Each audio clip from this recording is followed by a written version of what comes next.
Vietnam എന്ന് കേൾക്കുമ്പോൾ ചിലപ്പോൾ ആദ്യം ഓർമ്മയിൽ വരുന്നത് ആ ട്രെയിൻ സ്ട്രീറ്റിനെ കുറിച്ചായിരിക്കും അല്ലേ? അതേ ട്രെയിൻ സ്ട്രീറ്റിലാണ് ഇപ്പോൾ നമ്മളുള്ളത്. നോർത്ത് വിയറ്റ്നാമിലെ ഹാനോയിലാണുള്ളത്. കാണുന്നവർക്കും ഇതേക്കുറിച്ച് കേൾക്കുന്നവർക്കൊക്കെ വളരെ അധികം കൗതുകം നൽകുന്ന ഒരു ഇടമാണ് ഈ ഒരു ട്രെയിൻ സ്ട്രീറ്റ്. ഹാനോയിലെ ഓൾഡ് ക്വാർട്ടറിലാണ് ഇതുള്ളത്. ഡുങ് ഫുങ് ഹങ് റെയിൽവേ സ്ട്രീറ്റ് എന്നാണ് വിയറ്റ്നാമുകാർക്കിടയിൽ ഈ ഒരു സ്ഥലം അറിയപ്പെടുന്നത്.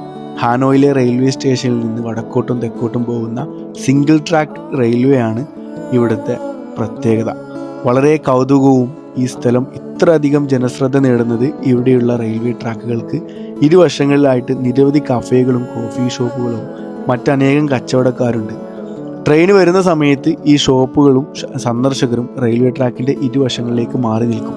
ട്രെയിൻ പോയി കഴിഞ്ഞാൽ അവർ വീണ്ടും പഴയ പോലെ പോകും. അതായത് ട്രെയിൻ വരാത്ത സമയങ്ങളിൽ അവരിവിടെ കച്ചവടം നടത്തുന്നത് നമ്മെപ്പോലുള്ള ആളുകൾ, ടൂറിസ്റ്റുകളും സന്ദർശകരൊക്കെ ഫോട്ടോകളും വീഡിയോകളും ഒക്കെ എടുത്തിട്ട് ഈ ഒരു സ്ഥലം എക്സ്പ്ലോർ ചെയ്യുന്നു.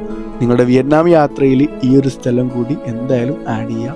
വർത്ത് വിസിറ്റ് ആയിരിക്കും.